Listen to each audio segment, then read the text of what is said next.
abusuya Dr. Frank Amoakohene asori agina Asenso Boakye esu ye pies wo mia na me den na odum se papa we on na ye neck presses emu asab ye mia enkrofo kon no on na asab oye nyina ye mpani anything Accra Kumasi Express Highway a John Dramani Mahama on Atoforsen on person na sabi easy tension any pressure old equine so no sabi obusuan Asenso Boakye se on the eka ono nko ade a enka omunyan sika say it doesn't even make sense to waste such amount of money was equine in creating equine say ebeya enka ne focus on the new one. I said almost 60% completed no and come focus so nanka said you enya say ekoto skagu Accra Kumasi Express Highway ni so I don't say be amanfo asode agina Asenso Boakye so say etwe mia na mini yie pa ebi etwe ne sere ebi etwe ne kon ebi etwe ne nan ebi emia na furu say aman ne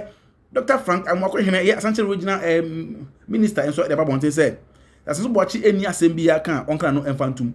He should shut up because etna ase ma ye di over $100 million etu amena e di ato ho cathedral antimi ankasa a opposi se John Dramani Mahama e di we ba sebi nkoma no enfantum abusuya oni obi kasa e wo asempa na men se o mre yenkonkotie Dr. Frank Amoakohene na odi nchechiremu ede ba the need intie was sebi yegitum say yebeye Kumasi Accra Express Highway no yintie was yegitum mesre wa say subscribe mami we are like it omo enhwetwemu nko bomo de ekire wadwen a comment wo ho na wa try so share e de account e de mami be kan busuya na ho Click TV Africa Facebook Click TV Africa baby bia Click TV Africa yenko ne hwe Dr. Frank Amoakohene se wasode agina say Asenso Boakye minimu a o mia den yenko ne ti enfa emra Oye revelation be say member of parliament for Bantama constituency actual letter comma President Mahama say Accra Kumasi Expressway no onyai emanenye and he ended it there. Subsequently, the Honorable MP Ba out because said no, that is not what he told the president. Now, ocean statement now. He rather said, say, Omampenyi Enyai Expressway, no, not rather dual road now I started adano. Omampenyi she enye eno. And a lot of other people have made that argument.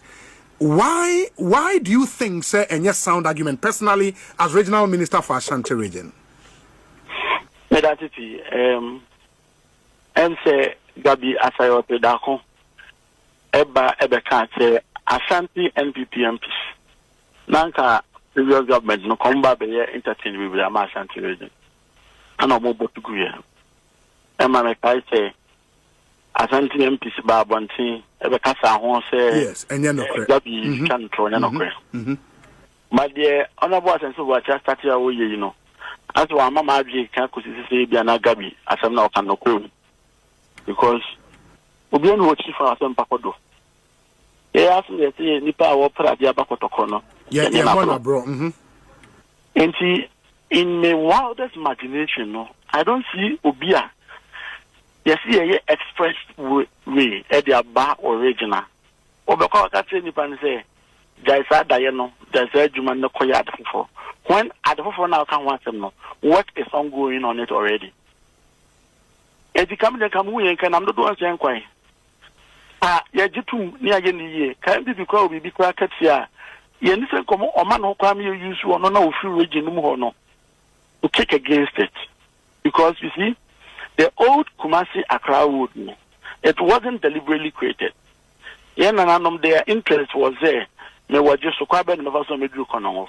No Kono, quite bad never saw me do Jaso, quite bad never saw me do Coco, and they were connecting through the towns. And do work quite Nankasa. There are so many bends and curves, and quite yet too long. Now, you are developed about the state as a country. Between Accra and Kumasi, these are the major economic hub for the country. Yet to me allows the travel distance between these two cities, no, they will see a year anything drastic and consume remaining to say the tea. And now Excellency the President who say, or to ask them when say, if this time, if that we say, you're connected towns, our interest will be to connect Accra and Kumasi at the very fastest and convenient way. We get that done, reduce the travel distance to be able to carry goods, services, and human beings in between these towns. And we take presentations in common so far. Yatis are quite so by 50 kilometers, which is even up to 1 hour of the 4 hours out if you are beyond that, because you are not going to queue or drive, so you're not going to queue or Konongone, all these areas of traffic warnings, you know, and also try the distance in bed, form. So that if you have no business doing with Accra Kumasi, Ubeso Konongwa, and the fast expressway, so Konakofa old one, so Ubeso Koninamua, the target of that route, and enye osino kono kofa old road so so that obi a obeso be business Kumasi ofri Accra ana eba when you see atakwan so straight ahead or the Kumasi. We believe so well say this is the turning point for Ashanti region and Ghana for that matter, because the Biani Bibila for service losses agri sector man this is to a larger extent going to solve most of these things. So they be able to add limited travel distance, especially to industries, factories, air processing, especially between those enclaves. At the same, I can point our president, my friends, I'm going to create Temamoto between Temane, Greater Accra. So I'm not acquainted that fishing beach, the coastal. There was a way between Accra and Tema, but it wasn't economically viable and effective. And this is the money created Temamoto way, you know. And the president, this is also Diana or Adoma Boye are connected these two great cities together with an expressway. I think, say,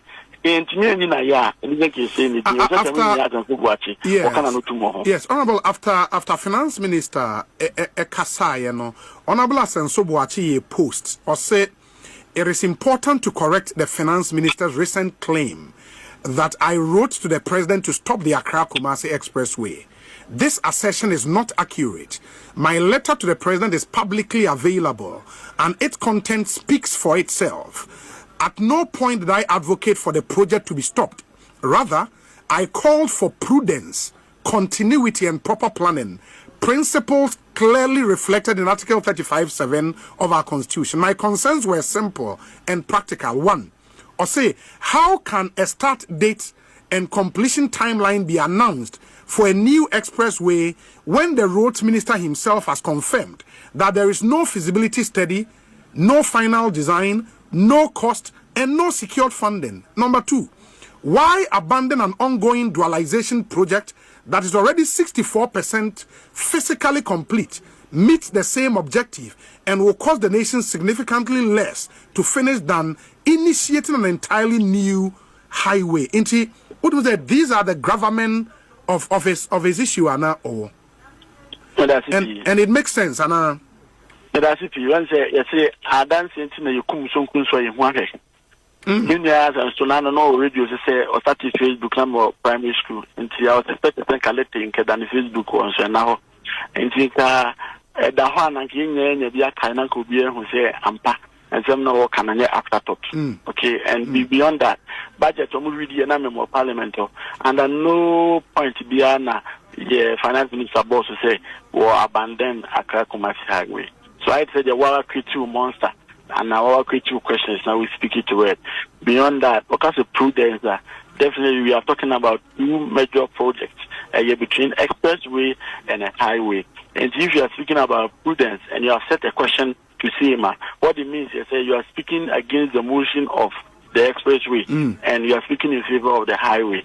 And the fears and the monster or no criteria or best for the home and holding on Ghana for you say a buying of a we die Accra Kumasi Highway, which is not true, because recently me who say one of the documentaries from one of the media stations, a contractor work so or your finance and one more the Pukasi advance and one more they are making sure say which me every. So I think say they are overly thinking, and instead of they putting their thoughts and everything together behind the government to support the government with regards to project we are on one region. The bill free ni kunuma she ebenya home fatro no. Wama black spots no hunahuna nama opezi wo disa hunahuna no ni fear no beche Ghana from the catch me near Asenso Boakye said so any doubt whatsoever so any worries whatsoever all can come and to them. You shouldn't fear, you shouldn't be worried whatsoever. Once there is a political will and there is a commitment in so doing, no, definitely I believe so much that the president will do it. And beyond that, I'm going to share. So I mean, interchange I say on election year. I'm going to say no man to no say I could sit no already as also that I be a local project is a very start project. But the point is that you need election year. But you're still within the first year of the government.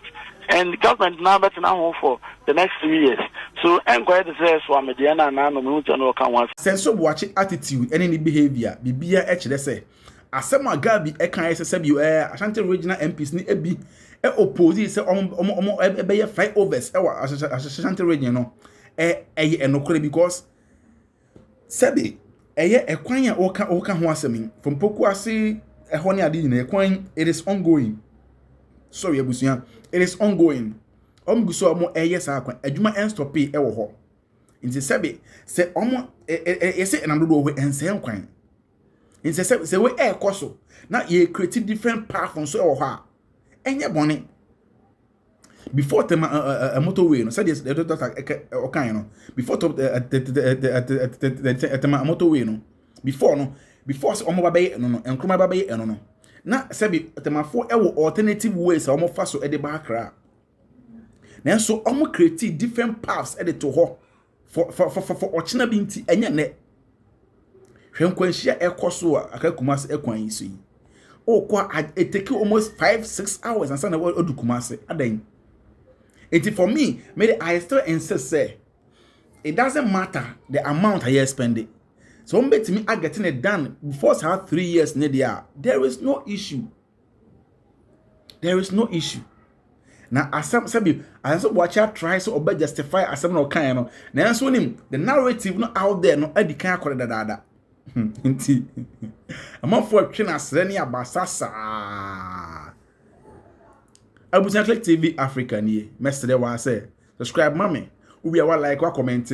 No more than so share be kan abusuan ne ho. Let's go travels eboa yen. Almost so yasene. Ama ye episode e de brel. O pese wo tukwan ekoduba ya. O pese wo ko ekokọ adwuma UAE ya. Ene omo enkasa. Ombe so wasena boa.